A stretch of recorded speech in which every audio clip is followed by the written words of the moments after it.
হাসির রাজা, জ্ঞানের রাজা, রসিক রাজা। এবারে জন্মদিনে বড়ি বেগমকে চমকে দেওয়ার একটা উপায় বার করেছি। উজির, বলো তো দেখি কি উপায়? নবাবের সাজিশের হদিশ পাওয়া আমার বুদ্ধিতে নামুমকিন। এসব বহুত বড়িয়া কোনো মতলব আছে। এবারে বেগমের জন্মদিনে বিরাট একটা উৎসব করব।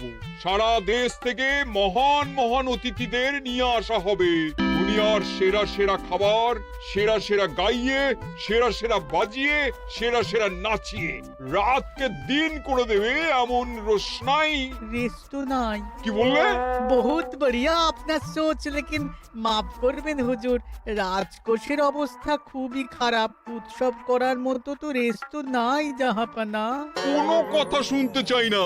আমি হলাম গিয়ে বাংলার নবাব। আমি আনন্দ হই হুল্লোড় করবো না তো কে আর করবে? একদম ঠিক জাহাপানা, কিন্তু কর বসিয়ে টাকা তোলো। সব কিছুতেই কর বসানো আছে জাহাপানা। হাসি কান্না ছাড়া আর কোনো কিছুতেই কর বসানো যে বাকি নেই। তার ওপরেই কর বসাও। হাসি কান্নার ওপর কর? না, শীতকাল আসছে, বসাও বসাও কর হাঁচির ওপর। হ্যাঁ, হাতির ওপর কর? বসাও। ওরকম মুখ করে আছো কেন? যদি না পারো তো বলে দাও, আমি অন্য উজির নিয়োগ করব। আমি আজই ঘোষণা করে দিচ্ছি, এবার থেকে হাতির ওপর কর দিতে হবে। হ্যাঁ, তো জানাব, এতে প্রজারা যদি ক্ষুব্ধ হয়? আরে বাবা, প্রজাদের কাজই তো মাঝে মাঝে ক্ষুব্ধ হওয়া। তা ঠিক হুজুর। আমাকে কদর করে এমন কিছু সন্ডা আছে, তাদেরকে কাজে লাগাতে হবে। বহুত খুব জাহাপানা। তাহলে হাঁচি গোনার লোকের ব্যবস্থা করে নি। ওই সন্ডারাই হাঁচি গুনবে। ওদের স্বেচ্ছাসেবক হিসেবে নিয়োগ করো। বহুত খুব জাহাপানা। সব জায়গায় লোক পাঠাতে শুরু করো। তবে কৃষ্ণনগরে বেছে বেছে লোক পাঠাবে। আর মনে রেখো, ওখানে গোপাল আছে।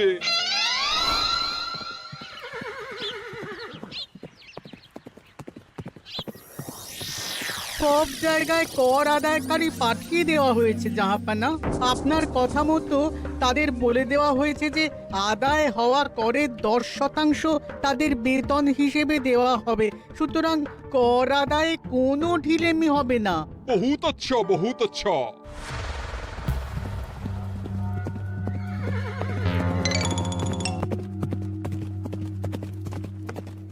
হ্যাঁ, তুমি ঠিক পড়েছো তো মন্ত্রী? হাঁচির উপরে কর?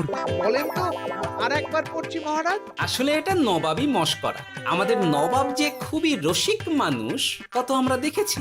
বারবার কৃষ্ণনগরের সঙ্গে রসিকতা করতে গিয়ে হাঁড়ি ফেটে রস একেবারে মাখামাখি হয়েছে, আর সারা গায়ে পিঁপড়ে ধরেছে। মস্করা নয়, একদম সত্যি কথা। হাঁচির উপরে কর বসানো হয়েছে, আর আমরা হলাম নবাবের খাস হাঁচি গোনার দল। আমরা এই কৃষ্ণনগরে থিতু হয়ে বসলাম বটে। এবারে হাঁচি গুনবো আর মোহর আদায় করব। গোপাল, তুমি কি বলো? সর্দার, তোমাদের এখানে আসা একেবারেই লোকসান হয়েছে। কেন মশাই? আচ্ছা, আপনি গোপাল? না না, আপনার কোনো কথাই শুনবো না। আমাদের বই বই করে বলে দেওয়া হয়েছে, গোপাল হইতে সাবধান। সর্দার, আমি তোমাকে সাবধান হতেই বলছিলাম। হাঁচি ধরতে গেলে তোমাদের খুব সতর্ক থাকতে হবে, কারণ এই কৃষ্ণনগরের বাসিন্দাদের শরীর স্বাস্থ্য এত ভালো যে এখানে কেউ হাঁচে না, কাশে না, ঢেকুর তোলে না, ইয়ে করে না। বলেন কি মশাই? এটা তো নবাবকে জানাতে হচ্ছে। যাও যাও, এক্ষুনি মুর্শিদাবাদে ফিরে গিয়ে নবাবকে জানাও। ওরে, কেউ এদের যাওয়ার ব্যবস্থা করে দে। ওই তো হেঁচেছে। হাঁচি এক, পুরো এক মোহর। হাঁচি দুই, দুই মোহর। আরে, এটা তো হাঁচির বাচ্চা, এটা তো ধরলে চলবে না। কেন? হাঁচি হলেই তো হলো। কি করব সর্দার, লিখবো? দেখ, একবার গুনে যখন ফেলেছি পুরো ছাড়তে পারবো না। আধমোহর লেখ। এটা কাশি, কাশিতে কোনো করের কথা নেই। লেখ লেখ লেখ লেখ লেখ। হাঁচি তিন, পুরো 1 মোহর। হাঁচি হাঁচি 4,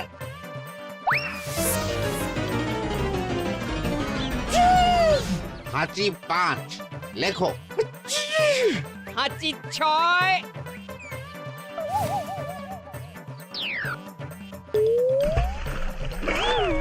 যা যা কি রে, শুনেছিলাম কৃষ্ণনগরের মন্ত্রীটা মাথা মোটা, প্রমাণ হয়ে গেল।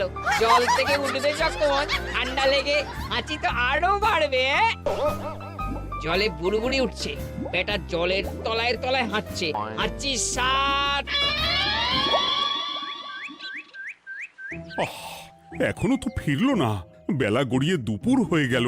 ভাববেন না রাজামশাই, আমরা যারা যারা এখানে এসেছি সবাই ধড়িবাজ লোক। মন্ত্রীর হাঁচি নিংড়ে নিয়ে ফিরবে। ছি ছি ছি ছি ছি ছি ছি ছি ছি। কি হলো গোপাল?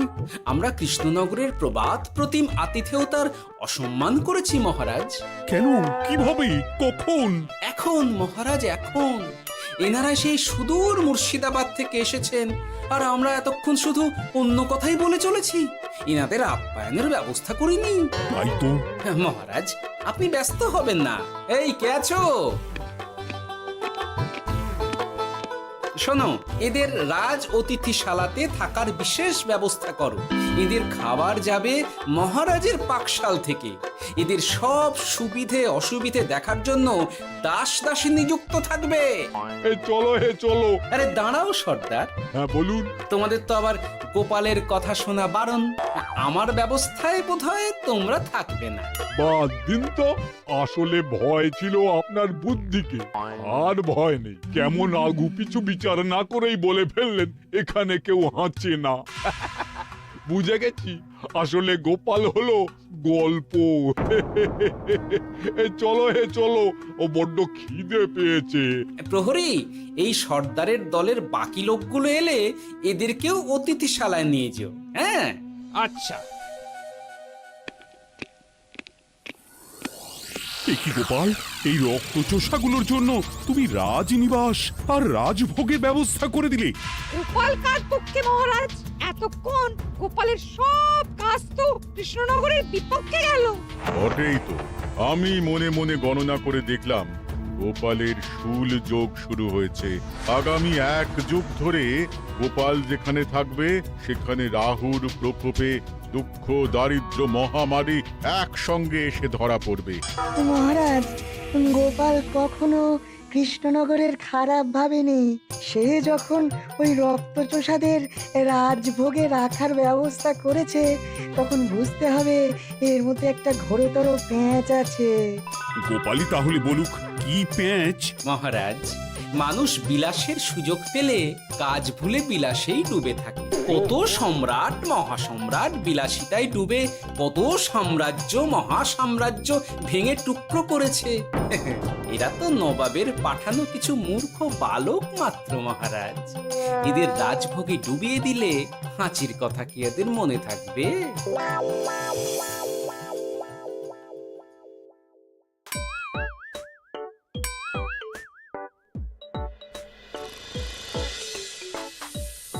কি ব্যবস্থাপনা সব ঠিক আছে তো? হ্যাঁ হ্যাঁ, খাসা ব্যবস্থা হয়েছে। আপনারা আমাদের অতিথি বলে কথা, আরাম করুন।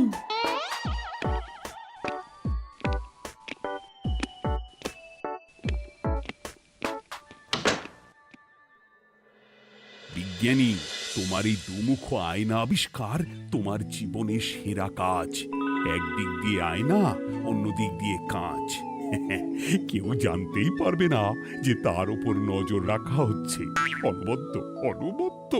মহারাজের জয় হোক। কিন্তু মহারাজ, এই কৃতিত্বের মূল ভাগীদার আমাদের মন্ত্রী। তাই নাকি? হ্যাঁ মহারাজ, মন্ত্রীর দুমুখ কাজকর্ম দেখেই দুমুখ আয়নার কথা আমার মাথায় আসে। মুখ সামলে কথা বলো বিজ্ঞানী। ওরা শুনতে পাচ্ছে। যা চেঁচালেন 20 ইঞ্চির দেওয়াল ভেদ করে ওদিকে চলে যাবে কথা। এই কে যেন কাকে মুখ সামলে কথা বলতে বললো? ওই ওই বাইরে কেউ বলেছে। এই তোমরা সবাই শোনো, অতিথিদের যেন আদর যত্নের ত্রুটি না হয়। আমি আর যাই, কাল সকালে আসব, কেমন? গোপালকে নিয়ে নবাব আর উজির যেমন ভয় দেখিয়ে দিয়েছিল, গোপাল কিন্তু সেরকম নয়। এই তোরা কি বলিস? না না না না না না, গোপাল একটু ওই হাবা গোবা আছে দাদা। দেখো দেখি কেমন বুক পেতে দিয়েছে। এবার ওদেরই বুকে বসে ওদেরই দাড়ি ওপরাবো। গোপালের জবাব নেই, ঠিক সামলে দিল। মহারাজ, এই প্যাঁচটা আমার মাথাতেই এসেছিল, কিন্তু ওই যে নাকে মাছি ঢুকে গিয়েই সব বরবাদ হয়ে গেল। মহারাজ, এই পরিকল্পনা যদি মন্ত্রীর মাথাতে আগে এসে থাকে, তাহলে এদের মন্ত্রী আমার চেয়ে ভালো করে সামলাতে পারবেন মহারাজ। বটেই তো, এই দায়িত্ব আমি নিলাম মহারাজ।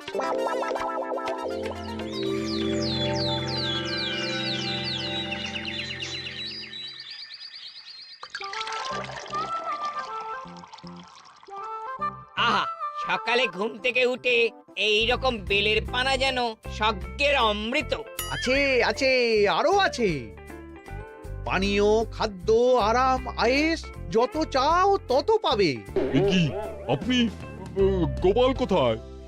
মহারাজ বিবেচনা করে দেখেছেন যে মহামান্য অতিথিদের পরিচর্যার ভার গোপালের মতো একজন ভাঁড়ের পক্ষে বহন করা সম্ভব নয়, তাই এই দায়িত্ব আমাকে দেওয়া হয়েছে। কিন্তু কোনো কিন্তু নেই সর্দার, আমি যে খানা পিনা নাচা গানা আমোদ আহ্লাদের ব্যবস্থা করেছি দেখে তুমি চমকে যাবে। দেখা নয় বিজ্ঞানী, এবার শুধু কাজের সময়। কাল মন্ত্রীর উপর ওদের ভার ছেড়ে দিয়ে কৃষ্ণনগরের যে সর্বনাশটি করেছো, কোনো কাজ করে আর সেটিকে সামলানো যাবে না। হ্যাঁ, আহা, তোমার দেখছি মন্ত্রীর উপরে একটুও আস্থা নেই। ঠিক কি প্যাচ করছো বলো তো? প্যাচের কথা পরে হবে, তোমাকে যত তাড়াতাড়ি সম্ভব হাঁচির ওষুধ আবিষ্কার করতে হবে। হাঁচির ওষুধ? হ্যাঁ, হাঁচির ওষুধ। ওভাবে দেখছো কি বন্ধু? তোমাদের কাজের সব দায়িত্ব এখন আমার কাঁধে। তোমরা আমোদ করবে আর আমি কর আদায় করে তোমার হাতে এনে তুলে দেব। সর্দার, এর মধ্যে একটা চাল আছে মনে হচ্ছে। কি আর আমি বুঝিনি। এখন কি করবে? বিশ্বাস করে আদায় উসুলের ভার এর উপরে ছেড়ে দেবে? পাগল নাকি? মন্ত্রী মশাই, বলো বন্ধু। বলছিলাম আর দেরিতে কাজ কি?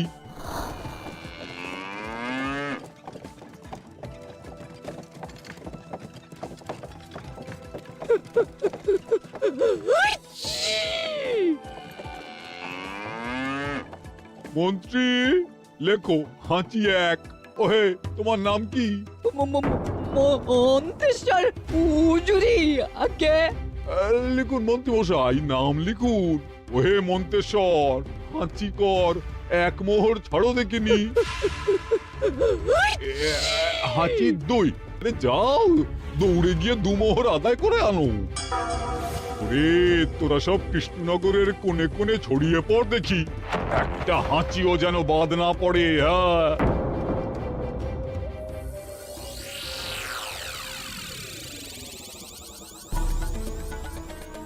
এটা হুজুরে আলাক বর্ধমান, খাম্বাত এবং কৃষ্ণনগর থেকে। চমৎকার চমৎকার। তাহলে গোপাল কিছু করতে পারেনি, আমাদের যুব শক্তি কৃষ্ণনগরকে পুরো নিংড়ে নিয়ে আসছে। মহারাজ কৃষ্ণচন্দ্রের একটা আবেদন আছে জানাব। এই হাঁচি করের 30% যদি ওই রাজ্যকে দেওয়া যায়, তাহলে আদায় উসুল আরো ভালো হবে। ওরা বলেছে যে আপনি যদি 30% দেন, তাহলে কর আদায় একেবারে জান লড়িয়ে দেবে। মঞ্জুর মঞ্জুর। আর একটা আর্জি আছে হুজুর, কৃষ্ণচন্দ্র কদিন বাদে নবাবকে কৃষ্ণনগরে আমন্ত্রণ জানিয়েছে। কেন? কৃষ্ণনগরের নবাব এবং তার উন্নয়ন উপলক্ষে এক মহোৎসব হবে। সেই সঙ্গে শহরে থাকা ইংরেজদের কাছেও নবাবের সৈন্য বলের এবং নবাব ও কৃষ্ণনগরের মধ্যে পারস্পরিক ভ্রাতৃত্বের সম্পর্কের বার্তাও পৌঁছে দেয়া যাবে। নবাবের অধীনস্থ রাজারা নবাবের শত্রু, এই রকম একটা ধারণা থেকে ইংরেজরা ইদানিং বেপরোয়া হয়ে উঠেছে, তাতে লাগাম উঠবে। বহুত খুব, মঞ্জুর মঞ্জুর মঞ্জুর।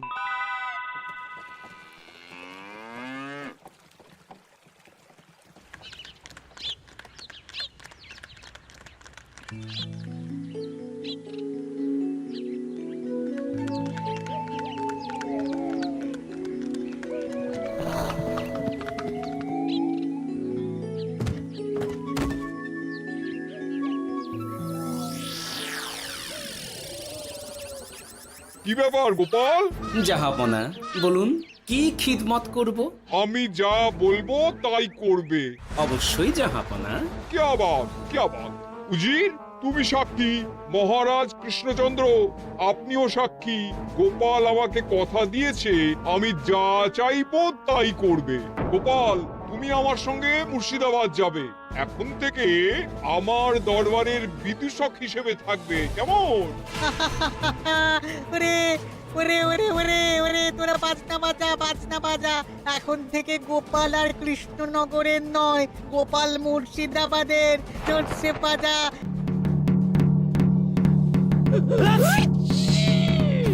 কি হলো? হুজুর, মনে হচ্ছে আপনার সৈন্যদল হাঁটছে।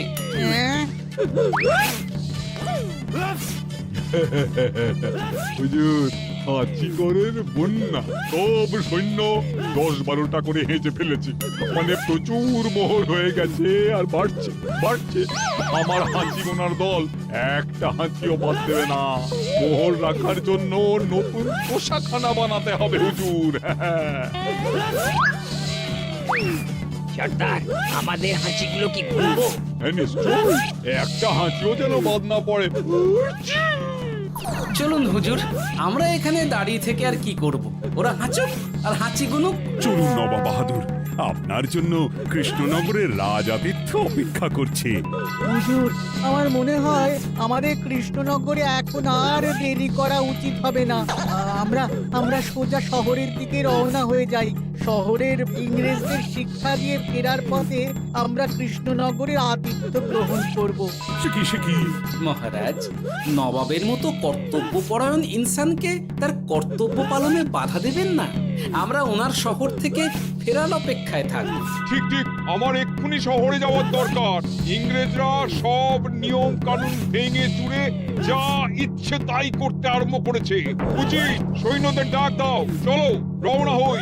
কিন্তু জাহাপনা, আপনার সৈন্যদের থেকে পাওনা মোহরগুলো এতক্ষণে যা হেঁচেছে, লাখখানেক মোহর তো হয়েই গেছে। ওটা আমরা নিজেদের মধ্যে বুঝে নেব।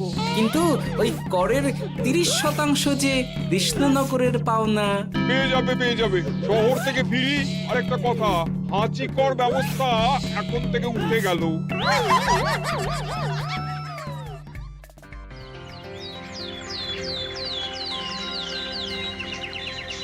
মহারাজ, কিভাবে গোপাল ভাঁড় মহাশয় নবাবের উন্মাদের মতো জারি করা ওই হাঁচিকর থেকে আমাদের সকলকে রক্ষা করেছেন তা আমরা সকলেই জানি। সমাজের তরফ থেকে তাই গোপালকে সামান্য উপহার।